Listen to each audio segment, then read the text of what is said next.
নমস্কার, হেসেল রোজগারে আপনাদের স্বাগত। আজকে যে রেসিপিটা করব সেটা বাঙালিদের খুবই প্রিয় সর্ষে ইলিশ।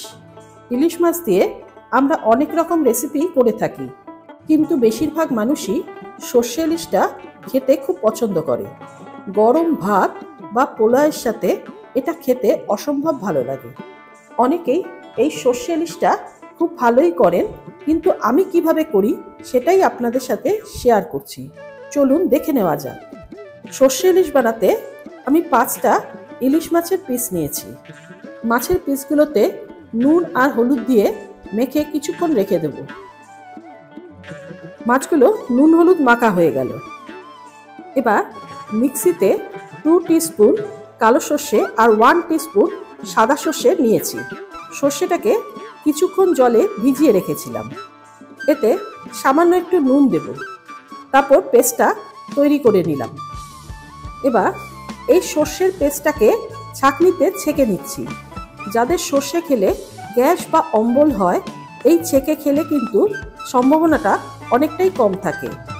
আর একটা মিক্সি জারে 2 টিস্পুন পোস্ত, ঝাল অনুপাতে কাঁচা লঙ্কা, আমি এখানে 4টে কাঁচা লঙ্কা নিয়েছি, আর সামান্য একটু নারকেল দেব।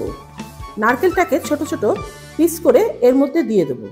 নারকেল দিলে গ্রেভিটার টেস্ট আরও বেড়ে যায়। এবার এটাকে পেস্ট তৈরি করে নেব।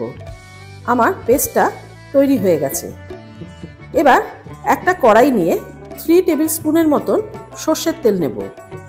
তেলটা গরম হলে এতে 1 টিস্পুন কালো জিরা সম্বার দেব।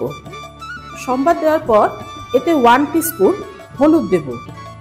তেলের মধ্যে হলুদ দিলে গ্রেভির কালারটা কিন্তু খুব সুন্দর আসে। এবার এর মধ্যে সর্ষের পেস্টটা আর পোস্ত নারকেল যে বেটে রেখেছিলাম সেটা দিয়ে দিতে হবে। এবার সর্ষে আর পোস্তর পেস্টটা ভালো করে তেলে কষাতে হবে।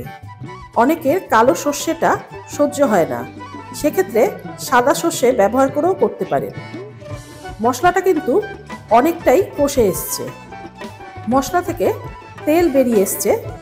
এবার গ্যাসটা কমিয়ে দিয়ে পরপর ইলিশ মাছগুলোকে উপরে সাজিয়ে নেব।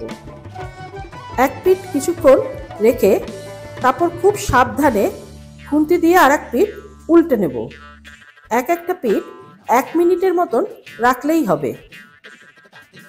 কিছুক্ষণ মাছগুলোকে রাখার পর এর মধ্যে যতটা গ্রেভি লাগবে সেই অনুপাতে জল দেব। এর মধ্যে কয়েকটা কাঁচা লঙ্কা আর স্বাদ অনুপাতে নুন দেব। নুনটা কিন্তু বুঝে দেবেন, সর্ষেতে কিন্তু নুন ব্যবহার করেছি। গ্রেভিটা যখন ফুটে উঠবে তখন কিছুক্ষণ ঢাকা দিয়ে রাখবো। বেশিক্ষণ ঢাকা দিতে হবে না। এবার ঢাকনা খুলে দেব। গ্রেভিটা কিন্তু বেশ ঘন হয়ে এসছে। ঠান্ডা হয়ে গেলে গ্রেভিটা কিন্তু আর একটু ঘন হয়ে যাবে। এবার আমি গ্যাসটাকে বন্ধ করে দেব। আমার সর্ষে ইলিশ সার্ভের জন্য তৈরি। গরম ভাতের সাথে এটা খেতে তো দারুণ লাগেই, এছাড়া পোলাওয়ের সাথে খেতেও কিন্তু খুব ভালো লাগে। সর্ষে ইলিশ করার সময় সামান্য একটু নারকেল ব্যবহার করে দেখবেন, ঝোলের টেস্ট দ্বিগুণ হয়ে যাবে। আজকের রেসিপিটা আপনাদের কেমন লাগলো অবশ্যই কমেন্ট করে জানাবেন।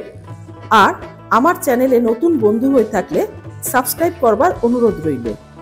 আজকে এই পর্যন্তই। ভালো থাকবেন, সুস্থ থাকবেন।